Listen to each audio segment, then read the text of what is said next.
इतना बम मारेंगे ना, इलाका धुआं धुआं हो जाएगा। ये डायलॉग आपने तो सुनी होगी और आप सबको पता होगा कि ये dialogue Hindi film gang of Wasseypur की है। ठीक यही सीन इजराइल और ईरान के बीच है। एक दूसरे के ऊपर जबरदस्त मिसाइलों से आक्रमण किए जा रहे हैं और खासकर उन क्षेत्रों पर जहां रिहायशी इलाके हैं, यानी आम जनता रहती है। आखिर इन दोनों के बीच विवाद का विषय क्या है? क्यों दोनों एक दूसरे के विरोध में एक दूसरे की बैंड बजा रहे हैं? और खास बात यह है कि इस युद्ध में अमेरिका क्यों प्रवेश कर रहा है, और यदि अमेरिका ने प्रवेश किया इजराइल के समर्थन में, तो निश्चित रूप में ईरान के समर्थन में रूस और चीन खड़े हुए हैं। क्यों?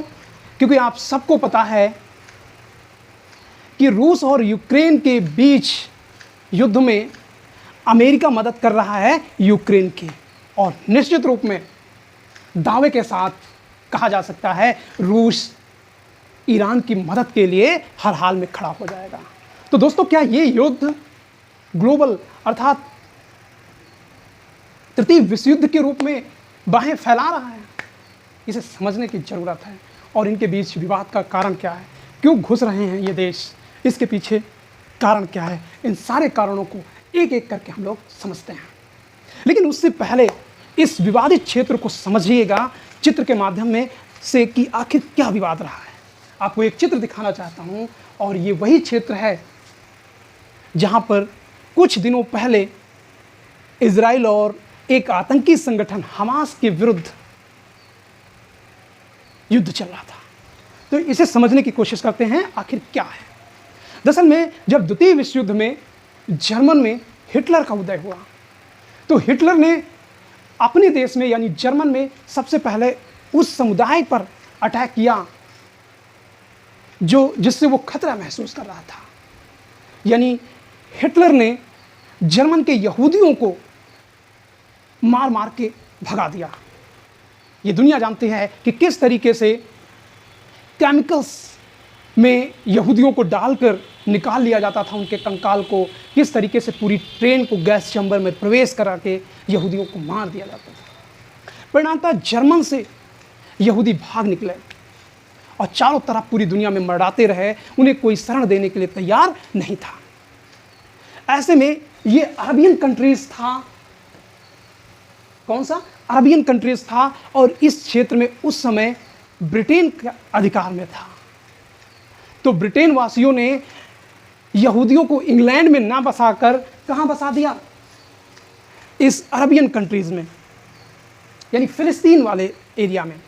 तो जो येलो कलर है, पीला कलर, ये फिलिस्तीनी है,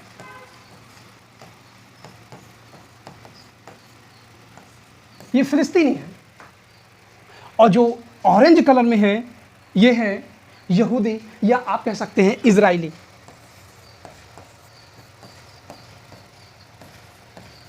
कौन है? इजराइल। और इसकी इस एरिया में यानी पीले वाले एरिया में फिलिस्तीन का भाग है, और यहां पर था गजा। और गजा में एक आतंकी संगठन कार्य कर रहा था जो फिलिस्तीनी के लोगों के कट्टरपंथी थे, और वो इजराइल से क्या कर रहे थे, और इस कट्टरपंथी का नाम था हमास। और हमास और इजराइल के बीच क्या था? संघर्ष चल रहा था। लंबे समय से संघर्ष चलता आ रहा है। यानी फिलिस्तीनियों ने इनसे संघर्ष करने के लिए हमास जो कट्टरपंथी थे, उन्होंने एक संगठन बना लिया फिलिस्तीनियों का। और जब ये संगठन बना लिया तो इजराइल ने क्या किया? इस हमास को नष्ट करने के लिए कोशिश करना शुरू कर दिया। और हमास को नष्ट करने में बहुत सारे लगभग 50,000 इजराइलियों को, 50,000 फिलिस्तीनियों को हताहत किया। किसने? इजराइल ने। बड़ी संख्या में मारे गए। और इजराइल ने उस समय फिलिस्तीनियों के शरणार्थी कैंप में अटैक किया जब वो भूखों मर रहे थे। क्योंकि फिलिस्तीनी मुस्लिम थे तो इनके धर्मगुरु के रूप में ईरान के खमेनी, अयातुल्लाह खमेनी ने इसका विरोध किया। परिणाम था इजराइल ने क्या किया, ईरान के विरुद्ध अपना रुख अपना लिया और यहीं से शुरू हो जाती है इजराइल और ईरान के बीच युद्ध। और ये युद्ध, इस चित्र के माध्यम से आप ये ईरानी यानी ईरान के प्रमुख के रूप में हैं, धर्मगुरु हैं और इनके विरुद्ध युद्ध शुरू कर दिया। आप इस चित्र के माध्यम से देख सकते हैं कि ये छोटा सा स्टेट इजराइल है और इसने क्या किया, ईरान के ऊपर अटैक कर दिया। क्यों कर दिया?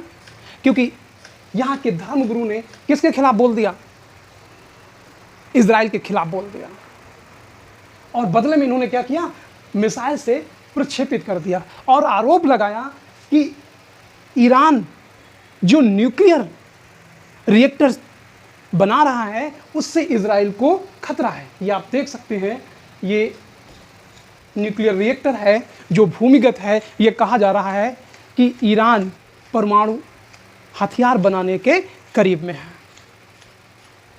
अब वो यानी इजराइल ये कह रहा है कि ये अपना परमाणु षड्यंत्र है, इसको नष्ट करे, इससे हमको खतरा है।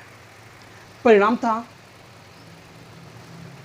इजराइल ने ईरान पर क्या किया, अटैक किया और ज़बरदस्त अटैक किया और बदले में ईरान ने अपनी बहुत सारी मिसाइलें बना रखी थी और इजराइल को लगातार पूरी रात ध्वस्त कर दिया। यहाँ तक कि दुनिया का जो सबसे बड़ा गुप्तचर विभाग इजराइल का है, मोसाद, उसके हेडक्वार्टर पर उड़ा दिया। हालांकि इजराइल इसकी अभी पुष्टि नहीं कर रहा है, लेकिन ईरान इसका दावा जरूर कर रहा है। अब इसी बीच ट्रंप महोदय इजराइल के समर्थन में बयान दे देते हैं। क्या बयान है, समझिएगा। और वो कहते हैं कि जो ईरान की राजधानी है तेहरान, उसको लोग छोड़ दें। तेहरान में करीब 1 करोड़ लोग रहते हैं और जैसे ही ट्रंप ने इस बात को कहा, बड़ी मात्रा में लोग वहाँ से पलायन शुरू कर दिया। ये आपकी तेहरान है, राजधानी है ईरान की, और आप देख सकते हैं कि ये लंबी लंबी लाइनें लगी हुई हैं, लोग तेहरान को छोड़ रहे हैं। इसी बीच भारतीय दूतावास का भी एक ट्वीट आता है और वो कहता है कि जो भारतीय तेहरान के आसपास है या तेहरान में है वो सुरक्षित स्थान पे चले जाएं, यानी तेहरान को छोड़ दें। अब प्रश्न ये उठता है कि ट्रंप ने ऐसा बयान क्यों दिया? क्या ट्रंप वही गलती करने जा रहे हैं जो पीछे अमेरिकी राष्ट्रपतियों ने किया है? और अमेरिकी राष्ट्रपतियों ने क्या क्या किया है उसको आप मैं यहां पर बताना चाह रहा हूं। देखिएगा, ये इराक है, इराक की बात कर रहे हैं और यहाँ के जो तानाशाह थे या राष्ट्रपति प्रेसिडेंट कह सकते हैं, वो सद्दाम हुसैन थे। और सद्दाम हुसैन के ऊपर आरोप लगाया अमेरिका ने कि इनके पास घातक रासायनिक हथियार है। और जब ये आरोप लगाया तो अमेरिका ने क्या किया, इसमें इराक में प्रवेश कर गए। इराकी सेना जब प्रवेश कर गई तो सद्दाम हुसैन को किसी बंकर से निकालकर फांसी दे दी, मार दिया। और बाद में ये पता चला कि इराक में कोई भी रासायनिक हथियार नहीं मिला, यानी नहीं मिले जिस तरीके से कल्पना की जा रही थी कि इराक रासायनिक हथियारों का सप्लायर है या बड़ी मात्रा में रासायनिक हथियारों को इकट्ठा कर रहा है। यानी इराक को नेस्तनाबूद कर दिया, सद्दाम हुसैन को फांसी दे दिया। आरोप क्या लगाया था, रासायनिक हथियार हैं, लेकिन नहीं मिला। खैर छोड़िए। एक बार और इन्होंने, अमेरिकन राष्ट्रपतियों ने गलती की और ये कहा कि हम तालिबानियों को समाप्त करेंगे। दोस्तों, हम बताना ये चाहते हैं कि तालिबानी एक आतंकी संगठन था जिसे अमेरिका ने तैयार किया था रूस के खिलाफ।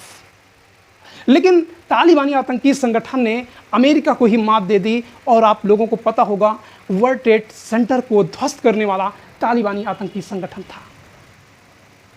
परिणाम था उस तालिबानी संगठन की रीढ़ तोड़ने के लिए अमेरिका ने अपने सैनिक अफगानिस्तान में घुसेड़ दिया।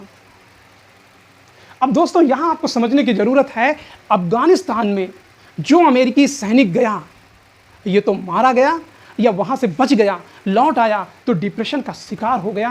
कहने का मतलब ये है कि जो अमेरिकन सैनिक अफगानिस्तान गया वो या तो मारा गया या तो उसकी ज़िंदगी बर्बाद हो गई। ठीक है ना? ऐसा क्यों है? ये बड़ा एक टॉपिक है, फिर कभी इसी मुद्दे पर हम बात करेंगे। अंतोगत्वा इस बार जब ट्रंप ने चुनाव लड़ा तो उसका मुद्दा ही बनाया कि यदि हम जीतेंगे तो अफगानिस्तान से अपने सैनिकों को हम वापस बुला लेंगे, और हुआ भी यही। और आप देख सकते हैं कि जिस तरीके से इस एरिया में अफगानिस्तान के सैनिकों अफगानिस्तानियों के बीच संघर्ष हुआ, अंत में अमेरिकन सैनिकों को दुम दमाकर भागना ही पड़ा और जाते वक्त ये कहा कि अरबों खरबों डॉलर बर्बाद करने के बाद भी अफगानिस्तान में उसे कुछ हाथ नहीं लगा। हालांकि अफगानिस्तान में प्रवेश करते वक्त इन्हें ब्रिटेन ने रोका था कि अफगानिस्तान में मत जाइए, लेकिन ये नहीं माने थे, घुस गए थे क्लिंटन, और जो बर्बादी हुई वो यही जानते हैं। खैर, उसके बाद अमेरिका ने एक और गलती की थी। क्या गलती की थी? और वो गलती थी लीबिया के तानाशाह कर्नल गद्दाफी को तख्ता पलट कर दिया, और बाद में यहाँ पर कई सारे आतंकी संगठन खड़े हो गए। तो क्या आपने जिस क्षेत्र को किसी की सत्ता से मुक्ति दिलाई उस क्षेत्र में लोकतंत्र स्थापित कर पाए? शायद नहीं। तो आप इस क्षेत्र को क्यों नष्ट कर रहे हैं? ये अमेरिका से प्रश्न पूछा जाएगा आने वाले समय में।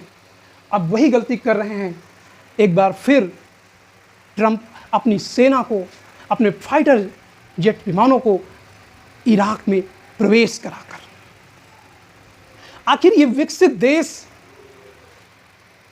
विकासशील या कमजोर राष्ट्रों के साथ ऐसा क्यों कर रहे हैं? तो उसकी दोस्तों एक बड़ी वजह यह है, समझिएगा, कि जिस तरीके से भारत का व्यापार, भारत एक कृषि प्रधान देश है, अपना खाद्यान्न बेचकर आय प्राप्त करता है, ठीक है ना? ठीक वैसे ही विकसित देश हथियारों की फैक्ट्री लगाए हुए हैं और उन हथियारों को सप्लाई करके, बेच करके उनकी अर्थव्यवस्था की रीढ़ बने हुए हैं। इसमें उत्तरी अमेरिका, कनाडा और रूस और यूरोप के ज़्यादातर राष्ट्र हथियारों की बिक्री करते हैं, बेचते हैं, और खरीदने वाले देश ज़्यादातर भारत, सऊदी अरब, पाकिस्तान, अफगानिस्तान ऐसे देश खरीदते हैं। और ये देश न केवल हथियार बेचते हैं, साथ साथ टेक्नोलॉजी भी बेचते हैं और दवाओं को बेचते हैं। तो दोस्तों मुख्य मुद्दा व्यापार है। ट्रंप ये अच्छी तरीके से जानते हैं कि दुनिया में जितनी दहशत होगी हथियारों की बिक्री, जितनी महामारी होगी उतना दवाओं की बिक्री, उतनी टेक्नोलॉजी की बिक्री उनकी होगी। और इसमें ना केवल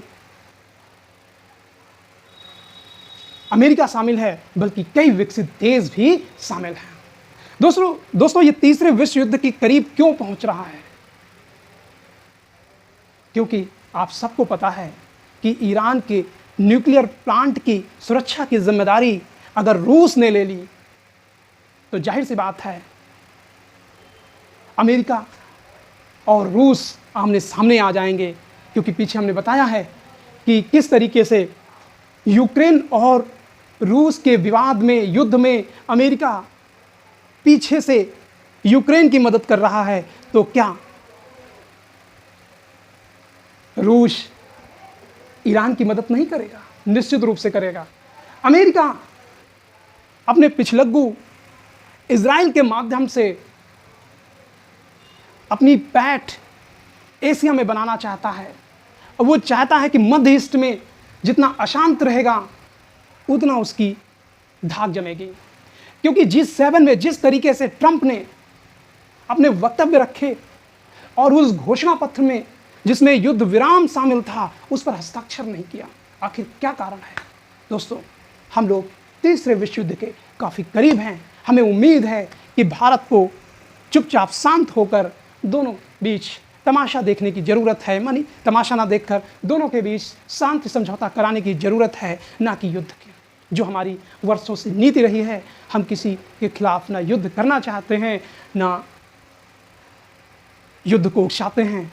दोस्तों, ये वीडियो आपको कैसी लगी? अच्छी लगे तो कमेंट जरूर करिए। फिर मिलते हैं किसी अगले वीडियो में। Thank you.